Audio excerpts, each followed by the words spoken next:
Fashion. It's not just about pretty dresses for the wealthy. It has a effective and valuable use to the dragons of Pareena. It keeps them warm, keeps them safe, and allows for the identification of roles and responsibilities across the Empire. Hi, I'm your host Heatwave, and in today's lore episode, I'll be exploring fashion and attire, and looking at how dragons wear these garments across the Empire of Pareena.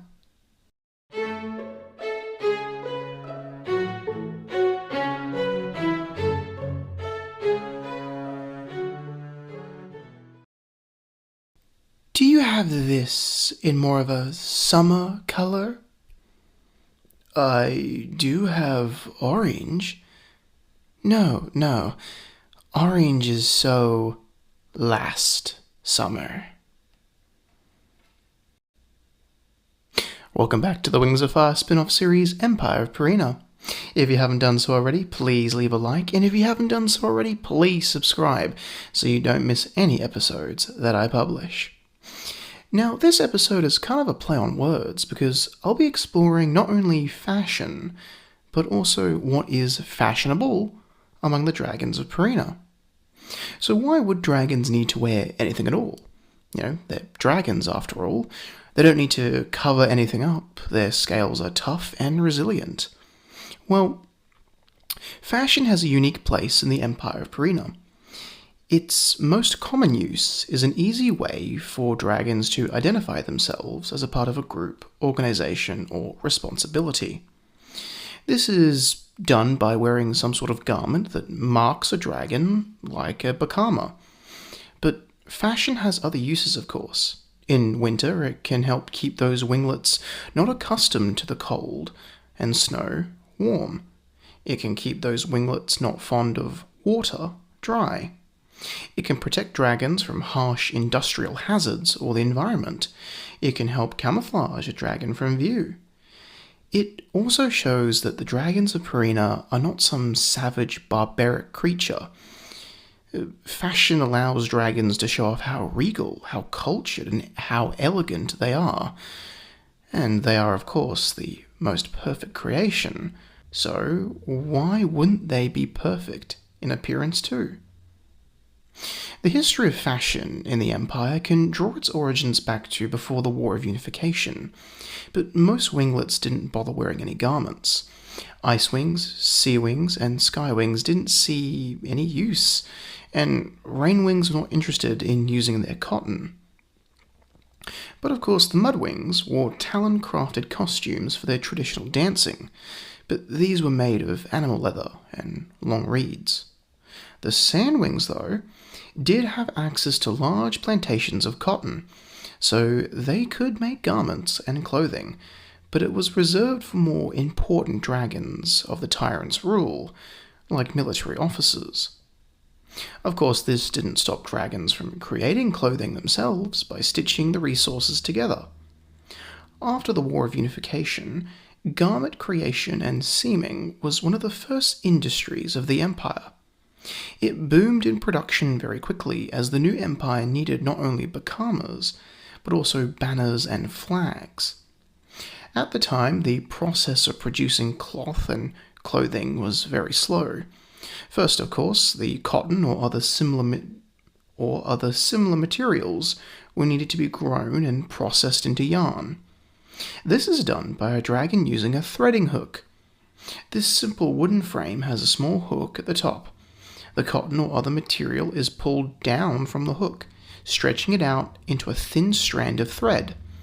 This process can take days or even weeks to just get enough thread. From there, the thread is placed into a weaving vise.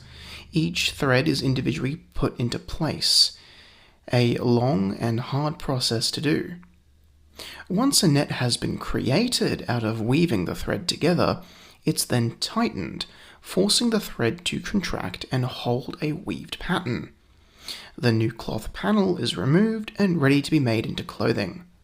A seamster will then talon stitch the cloth panel into clothing and banners. In 1100, the age of industrialization in the Empire of Pareena, the process of producing cloth became mechanical. The threading hook was reinvented. It featured a new automated reciprocating pull system, pulling the thread down from the hook under its own power. The weaving vise now featured a new dual spike system. A thread is laid horizontally on each row of the needle. These needles slide forward and down, automatically weaving threads as they are fed by talon, decreasing the time needed for crafting cloth panels.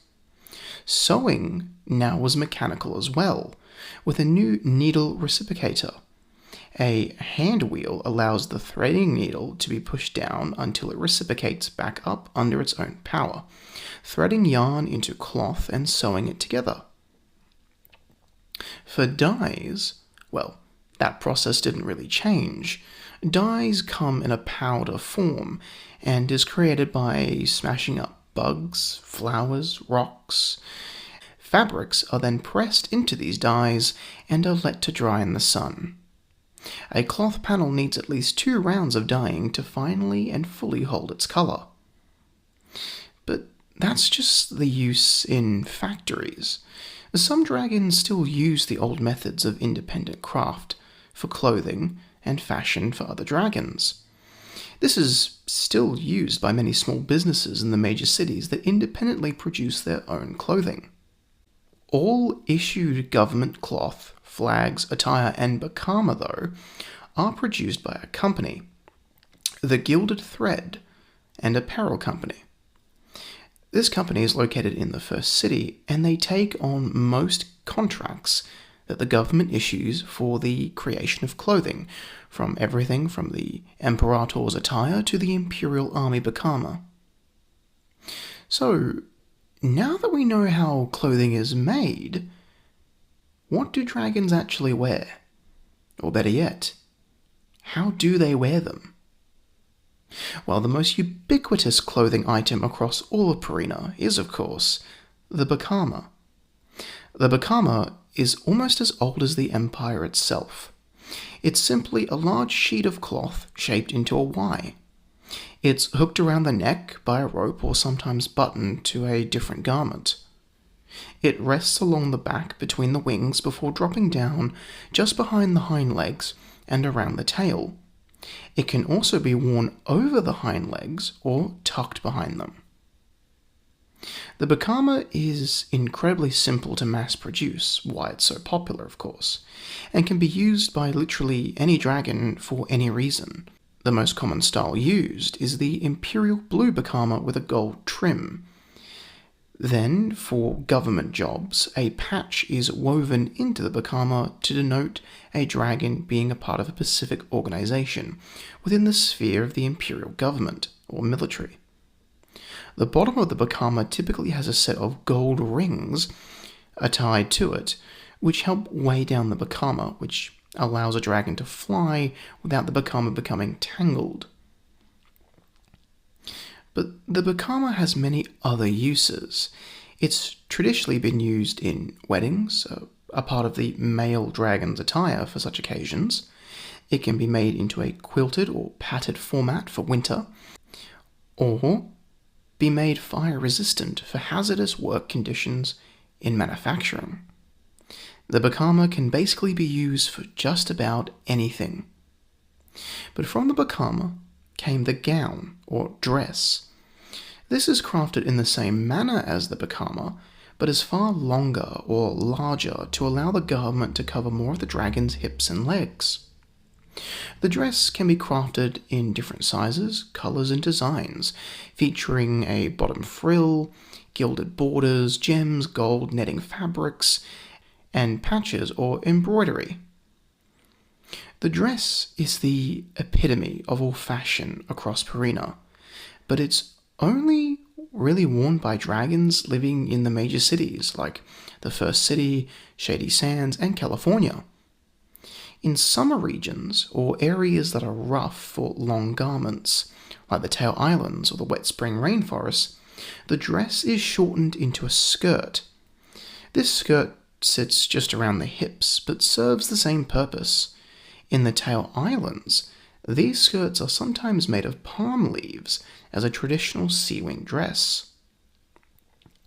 Culturally, only females wear dresses. It is recognized under imperial law that the dress is a uniquely female garment and is owned by them. But not every female wears a dress. They are seen as a luxury item, so not every dragon owns one. The reason dresses are only worn by female dragons is that the fourth empress unfortunately had to amputate one of her hind legs. To hide this from the public, she wore a very long dress. The dress she wore became quite popular among dragons, and females flocked to make their own, kicking off the trend. One additional garment that goes not only with the dress, but the bakama, is the bib. The bib, or neck banner as it's cutely nicknamed, can date back to the former tyrant's legions. Wrapped around the neck, the garment drops down in front of the chest. It can be used to help identify a dragon, it can be used to complete a dress ensemble, it can even be used by dragons with technical skills and jobs to hold tools and other important items. And it's regularly seen used by apothecaries for the same reason. Some of these bibs do feature a collar around the neck, but it's not a requirement to be worn on a more casual basis, the bib that is. This is the more basic forms of fashion and clothing, but dragons don't just have to wear cloth to have a sense of fashion. There are infinite amount of accessories that dragons wear to elevate their style. And of course, the most common is the wearing of gold.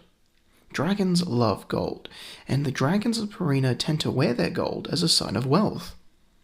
They wear their gold as piercings worn in the ears, nose, sometimes brow piercings, sometimes tails and wings are pierced. In fact, dragons pierce themselves in places I'm not even allowed to talk about. But that's not all.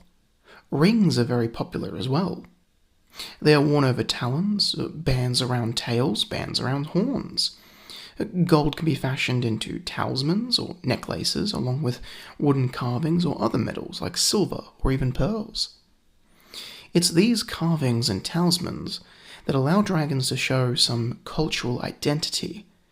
A ice wing may wear a silver diamond, for example, or a rain wing may wear a flower as a homage to their cultural heritage. But these are all individual touches a dragon makes to their appearance, of course. There is no right or wrong way. It's all fashionable. Jewelry is easily accessible by any dragon. It can be made out of literally anything, and is, well, incredibly fashionable these days. Some dragons choose to wear sleeves and wrapping over their limbs. Cloth wrappings, or putties, have been around since the War of Unification.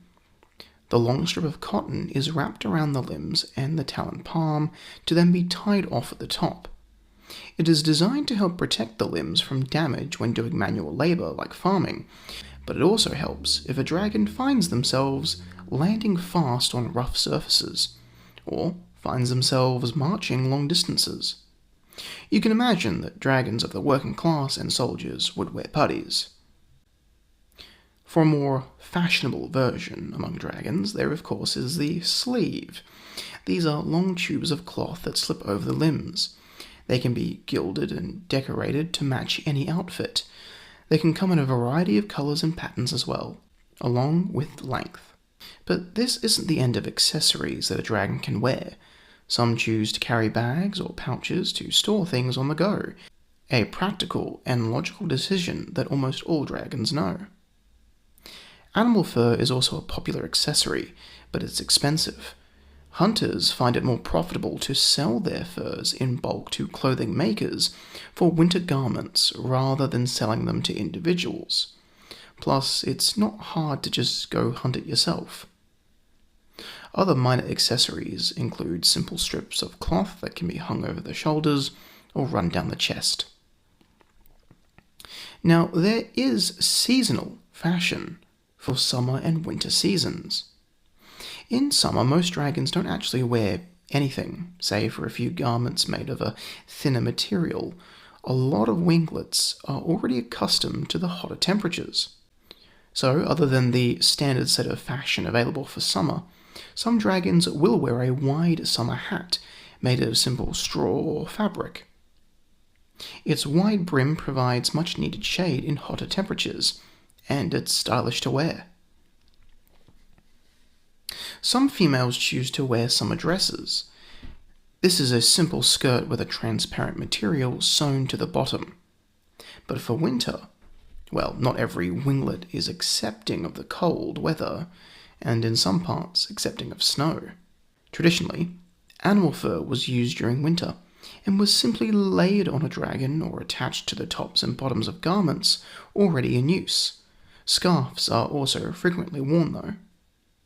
But in 2001, with the first Gorosnians migrating to the Mojave, they brought with them examples of their own winter attire. The Telegoica, as they called it, was a padded jacket. Apparently it actually gets cold in the Red Desert during winter, and the dogs have quite thin fur. Anyway, the Telegoica is a padded or quilted jacket which features multiple layers with an insulation filled sandwiched between it, typically made of wood.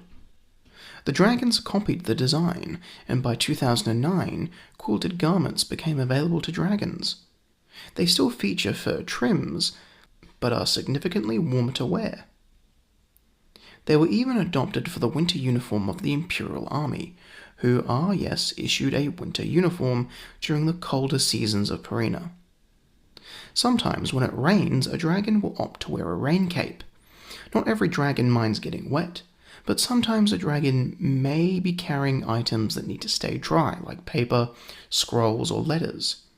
The rain cape basically looks like a long bakama, but is made of a heavy canvas that is then coated in wax to prevent water from absorbing into the fabric. It also features a hood. You may think that it's probably hard to fly with all that fabric hanging off a dragon. Wouldn't that pose a flight risk and become entangled? Well, the way around it was to hang small gold rings at the bottom of the dress or bakama. This weighs down the garment, allowing it to sit flush during flight, and if it moves, the rings will prevent the garment from shifting in an unsafe way. Now, some winglets do have their own fashion significant to their individual winglet culture, but not every winglet, because fashion came out after the unification of Pareena. So fashion became a universal idea shared among all winglets. Sure, mudwings had a traditional attire, but this is still only used in performances. The sandwings are known to wear headscarves to protect themselves from sand and dust. It's essentially a large hood pulled over the head to protect the head against sand strikes. Rainwings, or at least more skilled rainwings, sometimes make whole dresses out of flowers. Sea wings will also, as mentioned, wear palm leaves and weave it into their garments. But for sky wings, and especially ice wings, they don't really have any culturally significant fashion among their winglet. And that concludes another episode of the Wings of Fire spin-off series Empire of Pareena. Thank you very much for listening. I've been your host Heatwave, signing off.